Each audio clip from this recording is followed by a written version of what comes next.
everybody, and welcome to the Menopause Made Easy podcast with Tanya. And I have a very special guest on today. I'm going to call her Jessie or Dr. H. And I have like a problem with language, but I'm going to go with Jessie Hehmeyer, even though she just told me. I have like such a short-term memory block there today. Anyway, beautiful guest on, and we're going to talk about 3 overlooked causes of a slow metabolism, because everybody's always like, I got a slow metabolism. What's the matter with me? Well, we're going to tell you what it is today.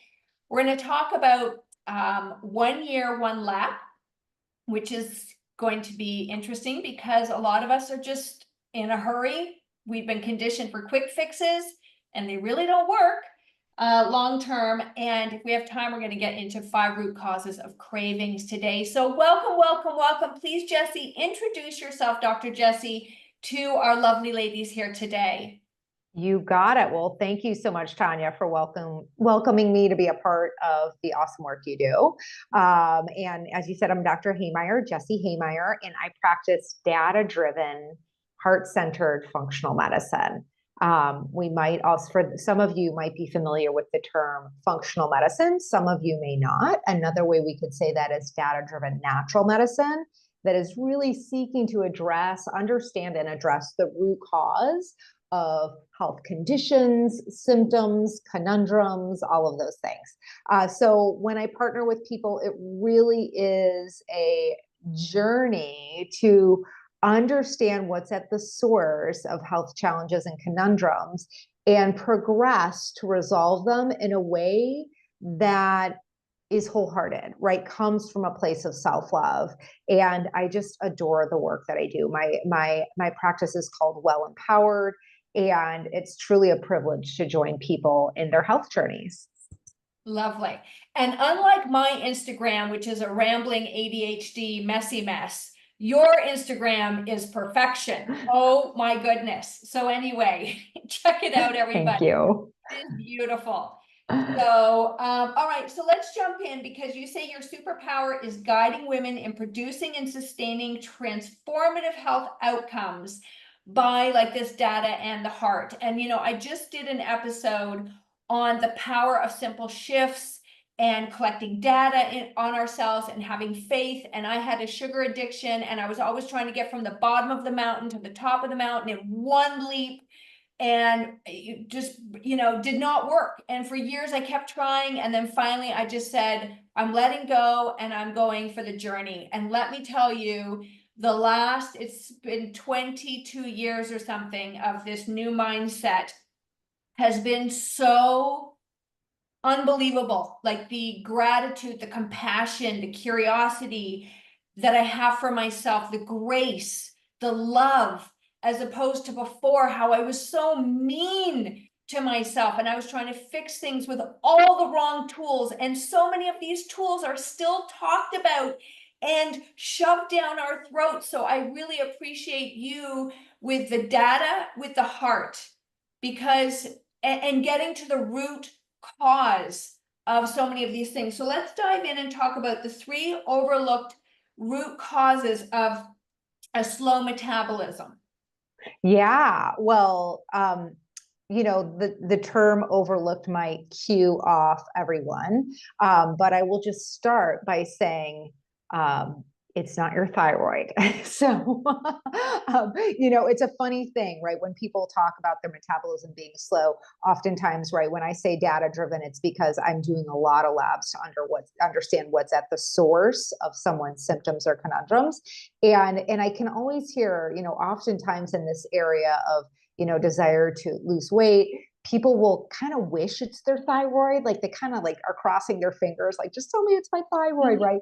And what I'd say about that, Tanya, is it's very rarely the thyroid. And even when it is the thyroid, it's not just the thyroid. Right. So even when the thyroid needs support, I've yet to work with anyone who has come back as like, holy cow, hypothyroid, we need to support your thyroid. And that has been the keys to the kingdom, right? That has just solved their slow metabolism conundrum sort of thing, right? So the three commonly overlooked causes of a slow metabolism, I'm going to state them all and then I'll talk about each of them individually. So the first one is compromised or decreased insulin sensitivity. The second one is elevated inflammation. And the third one, I like to use a very technical term here, gunked up detox pathways. Okay. So to go through these individually, let's start with compromised insulin sensitivity. So as you know, some of you may know, and some of this might be news to you, either way, great. Insulin is a hormone our body produces, and insulin does a lot of different things. One of insulin's jobs is to escort the carbohydrates we consume, the glucose we consume, and escort it to a cell, knock on the cell door opens up and welcomes that glucose into the cell. So that's, you know, more or less the function of insulin, at least on one front. And it's really, it's a huge player in keeping our blood sugar, you know, not too high, not too low. Our body doesn't like it when our blood sugar is too high or when our blood sugar is too low. But for a variety of reasons, that cell door, when the insulin is knocking on the cell door, at a certain point, the cell may stop hearing the message. And that's what we would call insulin resistance, right? So it's a little bit like if I showed up at your house, Tanya, and I rang your doorbell for 3 days straight, at a certain point, you would just stop hearing it, right? So it's kind of like that with our body. Now, that compromised insulin sensitivity is really going to slow down your metabolism because your body's just going to keep producing more insulin, which is, in addition to, you know, helping carbohydrates enter cells, it's really what we would call a fat storage hormone, right? It's going to put our body, it's signaling to our body, you've been fed, time to store this away and hold on to it. Now, to go a little bit more down this rabbit hole, the very good news is we can understand with a simple blood test if you're trending towards insulin sensitivity. Now, the thing about that is the range for fasting insulin is really, really high, right? Normal labs go up to 18, some even up into the low 20s. But for me, I am going to call compromised insulin sensitivity anything at 8 or higher, right? 8's really the upper level of my comfort zone. If it's at 8, I'm already going to be thinking about how we're going to bring it down a little bit. So if you are at 8, the lab says that's totally normal. You could go up to 18 or 20 or whatever, right? 22. If you're 8 or above, that is a sign that compromised insulin sensitivity is playing a role in your slow metabolism. So that's number one. Number two is increased inflammation. I actually did my thesis paper on this for my master's. Inflammation, so inflammation, when it's elevated, it's going to put our body into metabolic conservation, aka fat storage mode. And the reason is it's actually a very intelligent mechanism, right? We're supposed to produce inflammation in response to injury or infection. And if you think about, you know, hundreds or thousands of years ago, if someone had an injury, let's say they're out hunting in the woods or gathering in the woods and they have an injury and nobody's around to help them, their body better be able to conserve the calories they've got for long enough, right, until they're healed, right? So it serves a very, very good purpose. Now, the problem with this today is that a lot of people are dealing with chronically elevated inflammation. So not just inflammation in response to an injury or an illness, but chronically long-term elevated inflammation. This also is a knowable number, right? Sometimes someone will come to me and they will say something like, oh, I feel so inflamed. And I'll ask them what it's, you know, tell me what your symptoms are. They might say, well, I'm bloated, or my joints hurt, or my skin's red, or something like that. But more often than not, Tanya, inflammation will be elevated without any known symptoms, right? There might be symptoms, they just don't know they're connected. And so we can measure inflammation and see if this is playing a role in a slow metabolism. different things we can look at in the world of inflammation. One is HSCRP, high sensitivity C-reactive protein, also known as HSCRP. And I want to see that under 1.5. Sometimes when I'm working with someone and I see it come back, right, it's elevated, this is like ding, ding, ding. We just struck gold because now we know what to go after, right? So it's fun to find these things because then we can take actions to shift them.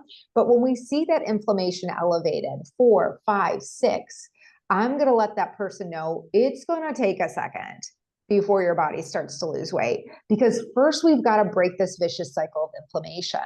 It could be 4 weeks, it could be 5 weeks, it could be 6 weeks, but it's so cool because, we do go back and check numbers again, right? So if inflammation is elevated, we're going to check to make sure it's come down. But even before that 6-week mark or so, we're going to start to see the scale trending in the opposite direction. And it's almost like a light switch sort of thing. It's like, even though I always do recheck, it's a little bit like, oh, we almost don't need to because we see that it's lower because now the scale is starting to move, right?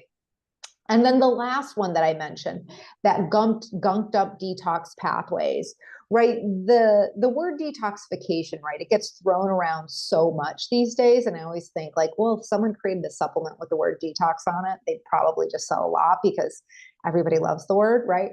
But detoxification, that's actually physiological processes. And the entire, intention of detoxification is to take things that are fat soluble and turn them into water soluble things so that we can get them out of our body. Fat soluble entities, we don't get out of our body. We're not supposed to let go of fat through our urine or our stool or our sweat or our breath. We do, however, when we turn those fat soluble things into water soluble things, they exit the body through our urine, through our bowel movements, through our sweat, through our breath. So when those detox pathways are not working fabulously, that could be either given by too many toxins coming in. It could be given by those processes require a lot of vitamins, minerals, antioxidants, proteins. Someone might have a deficiency on some of these things or a combination of these things. And also it may be because they have just some genetic anomalies, right? Some people, their phase 2 doesn't catch up with their phase 1 as much, right? There are some nuances to this that can be genetic in nature, but we can see that and address that and support the elimination of toxins, which fundamentally is going to support metabolism in a variety of ways. One of them by way of supporting our hormones, because our hormones, even though we don't think of hormones as toxins, they go through those detox pathways themselves. If we're producing them themselves, or if we're on HRT, whatever the case may be, whether they're coming from a medication or they're coming from our body, they go through those detox pathways themselves. Another little tip to know, kind of you ladies are wondering, are my detox pathways skunked up, right? If you are constipated, that's a pretty good indication. There's a great phrase. I wish I had made it up. I didn't, but I love it. It's we're not just what we eat, we're what we don't excrete, right? So we reabsorb toxins that we're not eliminating through our bowel movement. So, for the people who are having bowel movements twice a week, or maybe you have bowel movements more regularly, but they're kind of like the bunny pellet kind, that's, I'm going to be thinking about, okay, a little detox support would probably go a long way in supporting your metabolism. Oh, wonderful. Wonderful. That is really 3 clear ways that people can start to approach this, because I always say to people, if you were to focus on your health, your weight will follow. And we have been too indoctrinated into just weight. And it's really interesting. I do free lunch and learns every month. And we just did preventing with midlife weight gain. And so I asked everybody, do you know your weight? Of course, everybody puts their hand up. Okay. I said, do you know your waist circumference? No. Do you know your subcutaneous versus visceral fat? Do you know your muscle mass? Do you know your bone mass? Do you know how much of you is made of water? Like, why don't we know what we're made of? Right? Yeah. A number on a scale is just like, you don't want to lose muscle mass or water mass. 100%. lose fat mass. So really educating people. And then I was saying, do you know your HbA1c number? Do you know your fasting insulin? Do you know your fasting glucose? Nobody knew these numbers. Nobody even knows what these numbers mean. Yeah. And some of them had gone to the doctor, and the doctor said, and this is no disrespect to doctor, this is just what this lady said to me, is he said everything was fine, and her number is 5.9, right? So For she, hemoglobin A1C. Yeah. right? Yeah. And She's so, pre-diabetic. Yeah. yeah. So Uh-huh. this is like, no, we need to back up the bus here. So I'm really trying to educate people, women specifically, about all the things that you just said, is that when you collect this data, you now have a very empowered place to be, that you could start making lifestyle decisions and choices and habits. And that's another conversation to unwind some of that. But now you have a much clearer roadmap of where you're going, instead of just like, I got to do this diet. I got to do this diet.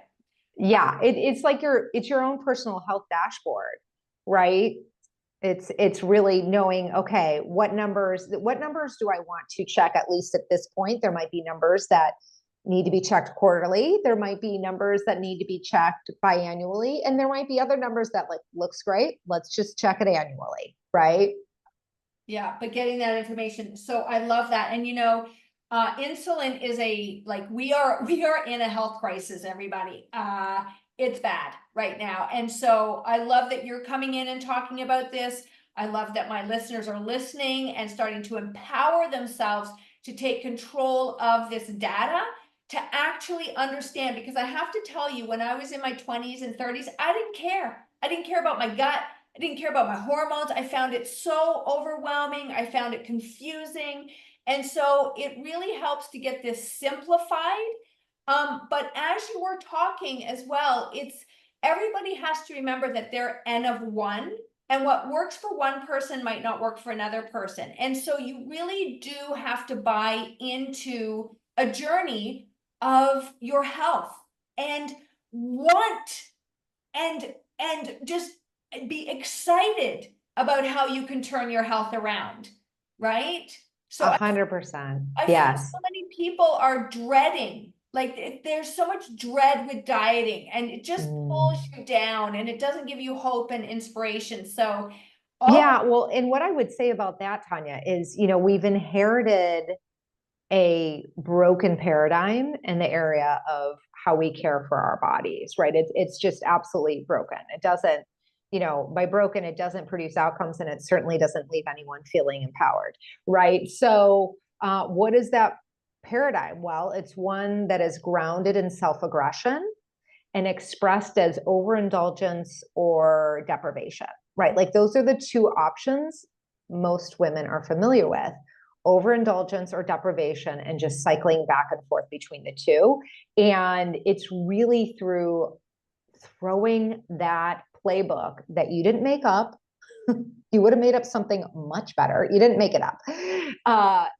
And throwing that playbook in the trash and stepping into a whole new journey. And I call that journey authoring your middle ground. And in authoring your middle ground, you are coming from self-love, right? You are coming from honoring your health as sacred. And it's a whole different journey. And I know that's exactly what you're speaking to, Tanya. Yeah, yeah. And my heart goes out to everybody, because I was stuck in the programming, because it's all around us. So you have to be willing to trust and step out and have faith that and this is why I love sharing stories, because there's power in stories. And I know if I can do it, because I was a full-on food addict for sugar and simple carbohydrates, and I still eat them, but I eat them differently with a lot more knowledge and a lot more skills, and a real understanding of how I want to be in the future. And it's not always easy. Like it's not always easy in a moment to be able to not indulge in something and be able to think ahead in the future. Like it takes work to be able to do that. So, for anybody going through it, I'm giving you a big hug, because it does take effort. So there you go. Okay, I just want to mention one thing, because I pulled up my blood work while you were talking. So I looked at my fasting insulin. So I'm in Canada. So I don't know if the numbers are different. So on my blood test, so I want to just make this very clear for people who are in Canada versus the US. And I don't know if you know the difference, so just let me know. But on my report, I have a score of 21. Okay. And when I slide over, the range can be anywhere from 20 to 180. Yeah, it's definitely different than the US. So then when converted, which I think I did, so I have PMALS dash big L, and I think you guys do little m IU slash big L. I don't even know what those all mean. But anyway, optimal, when I think I switched it to the US, is 2 to 5. So that there is some kind of difference there. So yeah, I would just say, yeah, on here I say above 10 is concerning, but you're saying above 8 is concerning. And above right. is Exactly. Exactly. okay. Yes.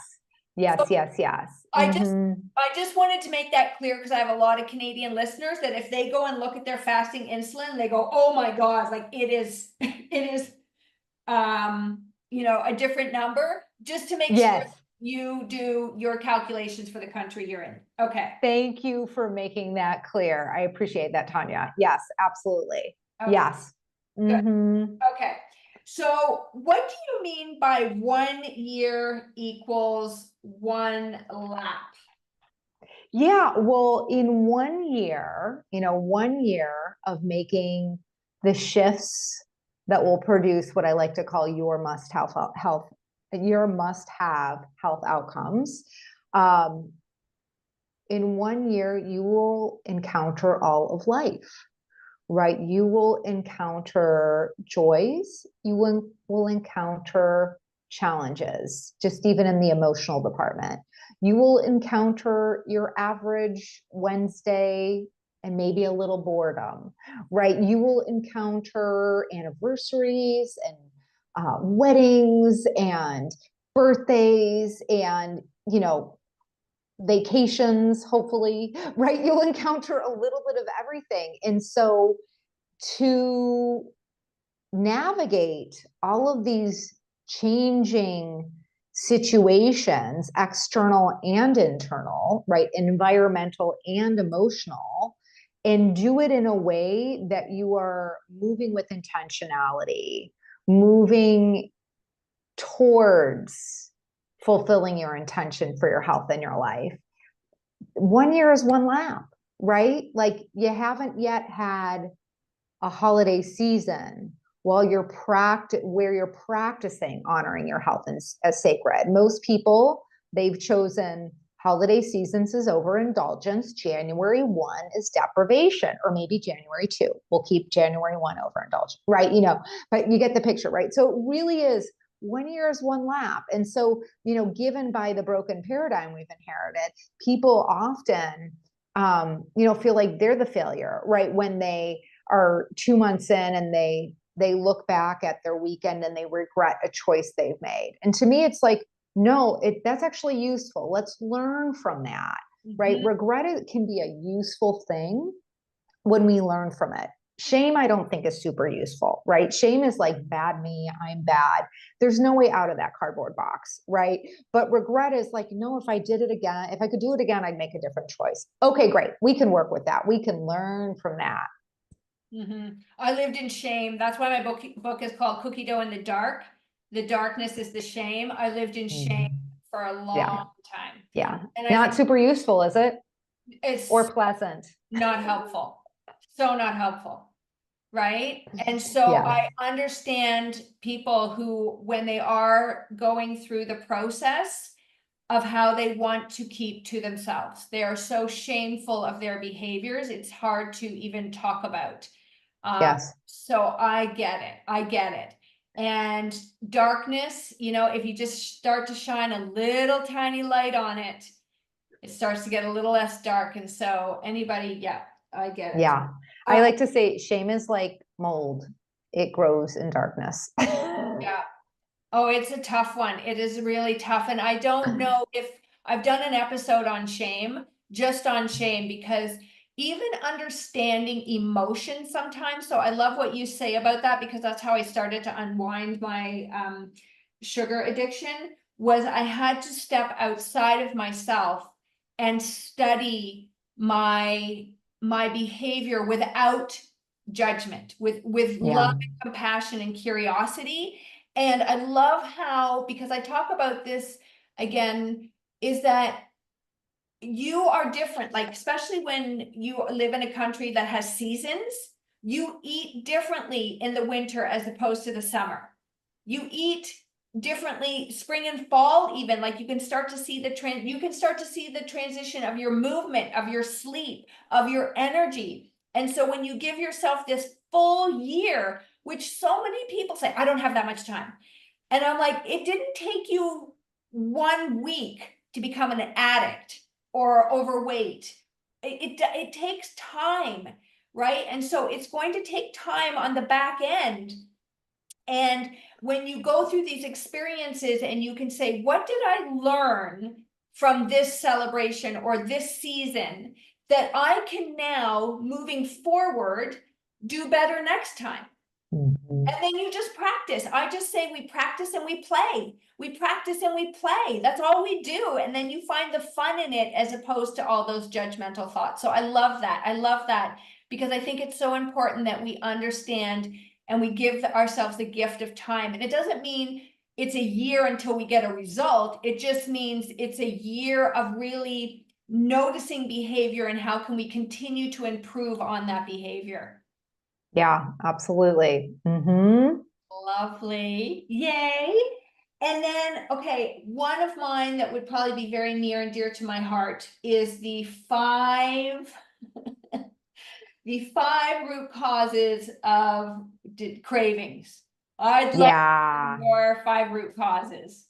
Yeah, well, it's interesting because the first one, it goes, it's joined at the hip with that, compromised insulin sensitivity. So similar with the three, I'll kind of high level speak the five root causes of cravings, and we'll talk about each of them individually. So the first one is living on the blood sugar roller coaster. So we'll talk about that a little bit more.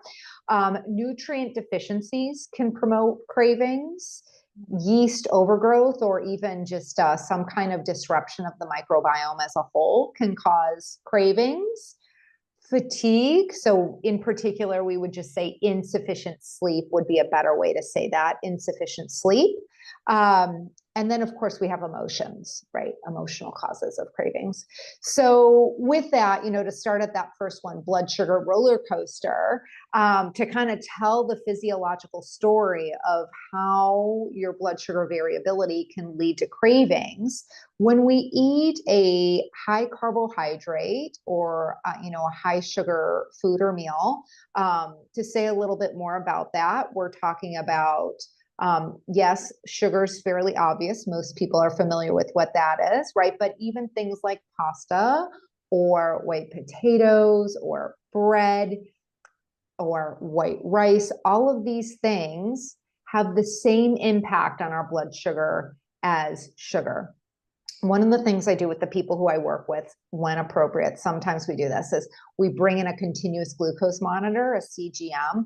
And one of my favorite things is, like, the first time they eat like pasta or potatoes or white rice, they're like, oh my God, did you see what my blood sugar did? And their sense of amazement at the impact, the physiological impact, really validates the sense that, like, it's hard to believe, because they don't taste sweet, that they act the same as sugar, but promise me they do.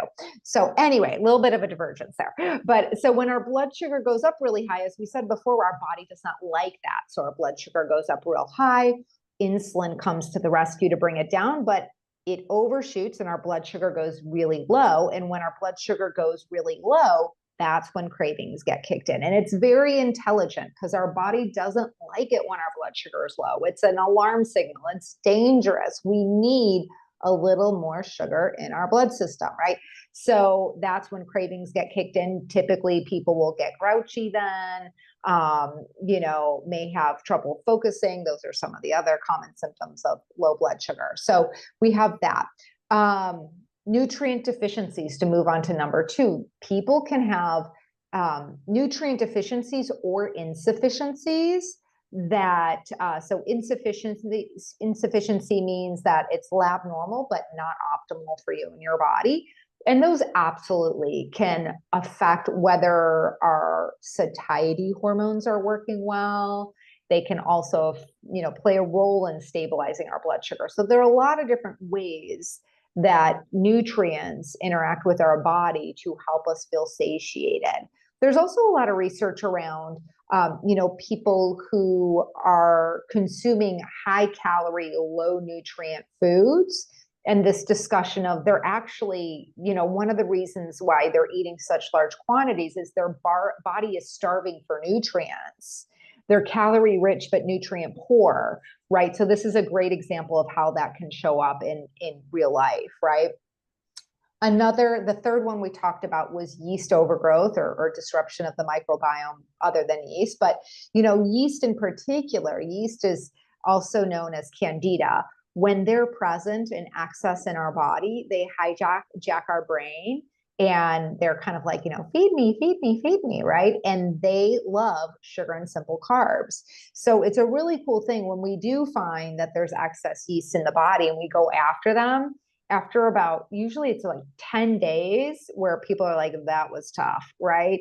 But after 10 days, cravings are gone, right? They no longer feel owned by food. They have their sanity back. And part of that is because we've been reducing the quantity of the yeast simply by starving them, right? They're not able to hijack your brain and promote those cravings. There are some other bacteria that can play a role in cravings versus satiety too, but yeast is definitely a very common one I encounter. Then we have, insufficient sleep, right? So with insufficient sleep, our body it's like a case of mistaken identity. Our body thinks I need energy in the form of food, but what it really needs is energy in the form of sleep. So it's a case of mistaken identity there. That's very common. And also, there's a lot of great research that shows that when people are getting less than 7 or 8 hours of sleep, that's what most people need. Their insulin sensitivity is impaired. So then you're like doubling down on another source of cravings there. That blood sugar roller coaster is going to be exacerbated. And then the fifth one we talked about was emotions, which I'm sure does not come as a surprise to anyone, right? Whether it's boredom or excitement or, feeling anxious, right? People do self-soothe with food. And I think one of the things that can be really useful is seeing the good intentions behind it, right? You really are looking to have yourself feel better. You're looking to self-soothe. Now let's see if we can find ways to do that are in alignment with your intention for your health in your life, right? And that's a journey. Mm-hmm. Oh yeah, I identify with all of those.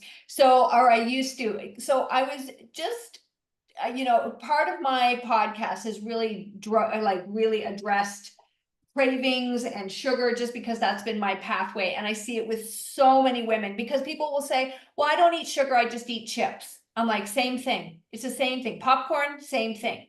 It's the same thing. Your body breaks it down to the same thing, right? So there's that level of education that you were just mentioning at the beginning. And blood sugars, like I said, I didn't care about my blood sugars. It was so complicated, insulin, glucose. I was just like, oh my God, so how can we make this really simple? I have not worn a continuous glucose monitor, but I have learned a lot from listening to people that wear them.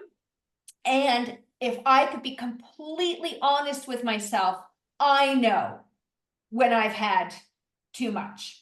And in hindsight, but if I go back 15 years when we weren't talking about any of this stuff and I was not aware of it because I was raising my children, I can understand how people are completely in the dark about it. And so many of us have removed ourselves from our bodies that we don't even feel the effects of food.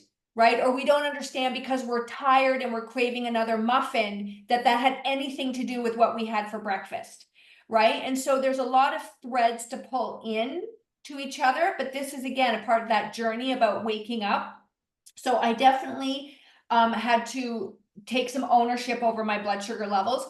I absolutely was probably nutrient deficient because I craved a lot of high energy. I call it overfed and undernourished. We are in a overfed and undernourished world right now.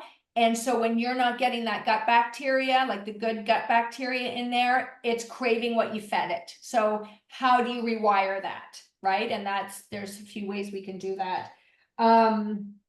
Oh, yeast overgrowth. Oh yeah. Especially when I was a teenager, it was awful. And again, not talked about at all. Never discussed. Never talked about diet, never talked about any of this stuff. So it's really great that we're in another time where we can actually apply some strategies. And fatigue, a lot of people, that's a lot of nighttime eating for people, right? Is just go to bed. Go to bed. You're not hungry. Easier said than done sometimes, but and then emotions, right? You really have to unpack a lot of emotions, which I spent a lot of years doing. Habitual loneliness, frustration, how you're making these bonds. So I love and resonate with every point you made. Now, on a personal level, have you ever gone through anything, any of like cravings or Oh yeah. I yeah, mean, that is absolutely the genesis of my love of this work, was my, similar to you, Tanya, right? Is my own journey, right? So, and we weren't too off in timeline. I was listening to you, you said about 24 years ago. So for me, it was 20 years ago when I drew a line in the sand. And I really, it was not just one aha moment, it was a number of aha moments. But one of the central themes was I really got present to my struggle with food in my body and riding the weight loss roller coaster was costing me my life, right? Like it was costing me the life I intended to live, because it was interfering with my capacity to be fully present with others. It was interfering with my capacity to contribute to the extent that I'm committed to contributing in this world. And when I got that, I was like, hell no. Like, no, I don't know how I'm going to solve this, but I will solve this. And, someone please help me. Right. And, surrendering, stepping into grace and getting really curious.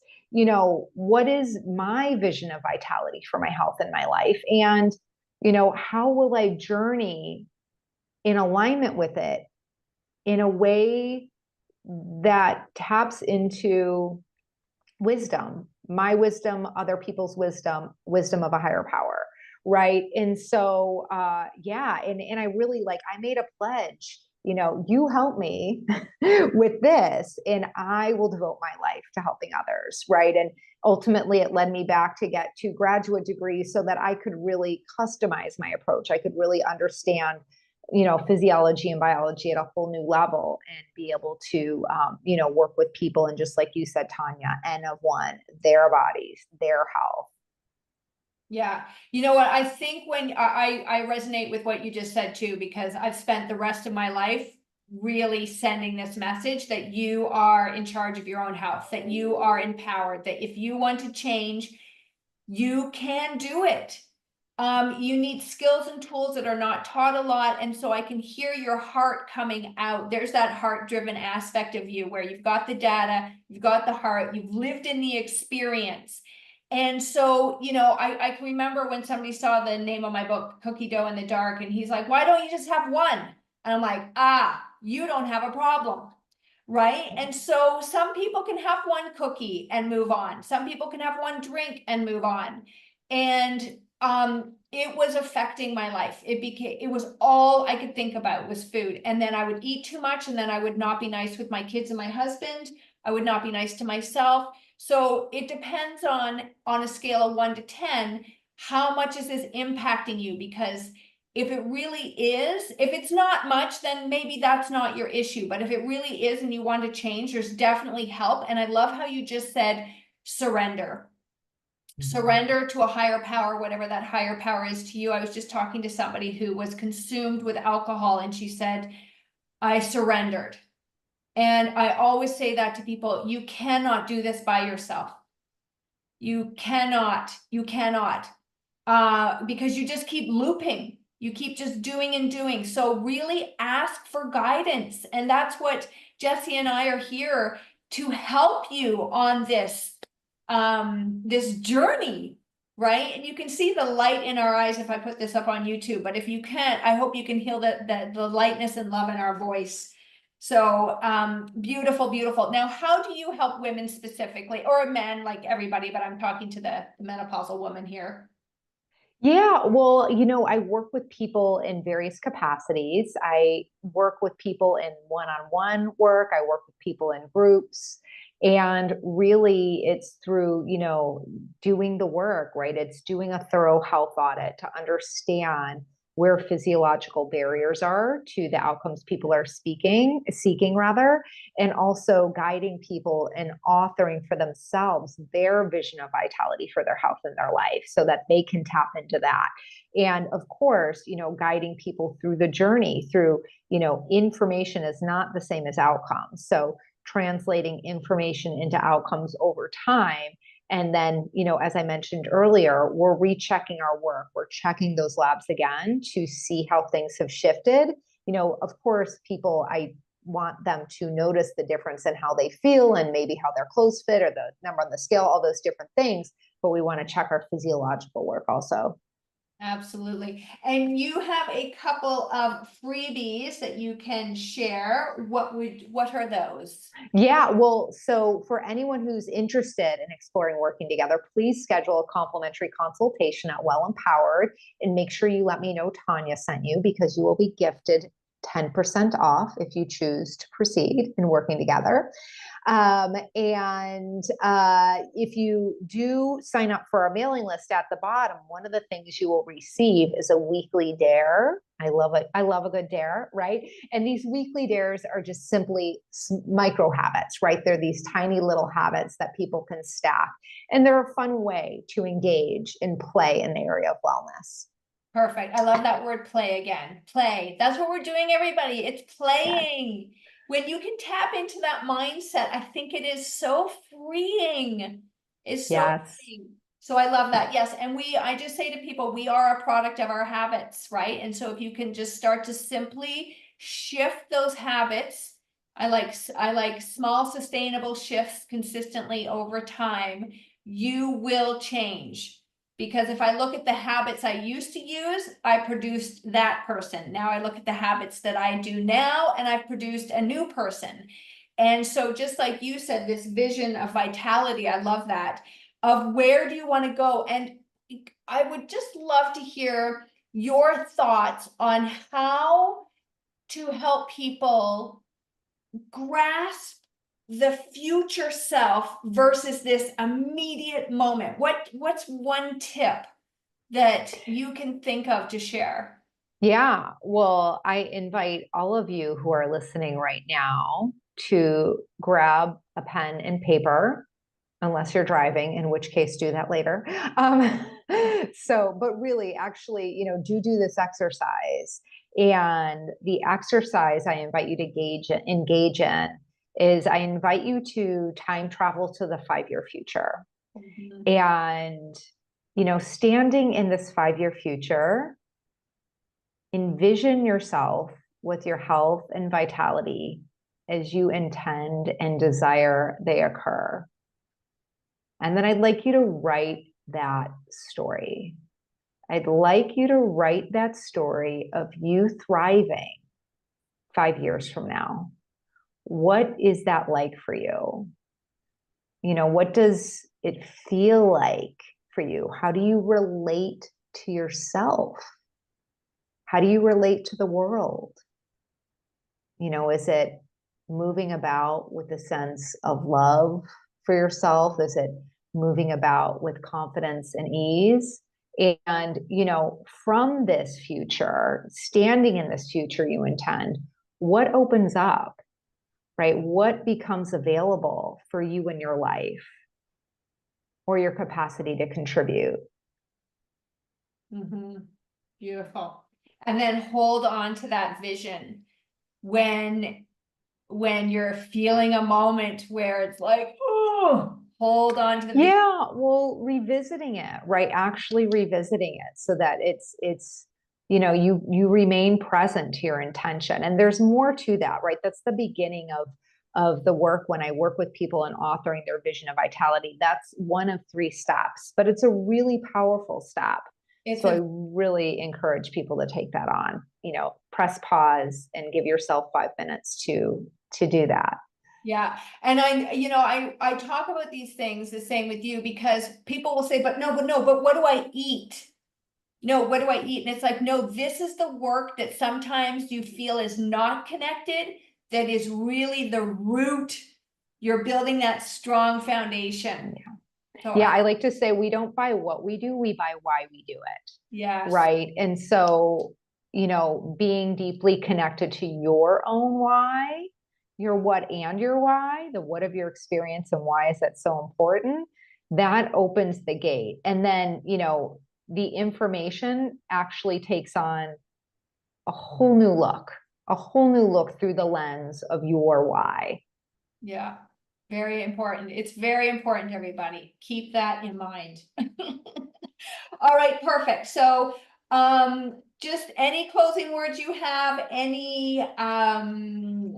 going to put all your links in your show notes, but yes, so close us out. That was a good closeout, but I'll give you another chance for a good closeout. Yeah. Well, just like Tanya said, this work takes something, right? And so, moving from self-love takes something, especially if you have years and decades of habits of doing the opposite, moving from self-aggression. So my encouragement is to begin the journey, put 1 foot forward and then 1 foot forward and then 1 foot forward. So just focusing on the right now and stepping into a whole new way of caring for yourself from a place of self-love. Oh, that sounds just wonderful. Beautiful. Well, my goodness, this has been a very action-packed episode today. And I thank you for all your knowledge, your wisdom, your heart, your compassion, your joy, spreading the message to elevate and uplift and empower all of my listeners. And I think it's really good that we get this reminder that we're on the path, right? That get some data, get on the journey, reach out if you need help. You can get where you want to go. So share this episode with your lovely ladies. You know what? We need to elevate each other. When we elevate others, we elevate all of us. So somebody needs to hear this today. So please share. And if you could like and subscribe, I'd love that. And thank you again, Jessie, for being a guest on my show today. And I'll see everybody in the next episode.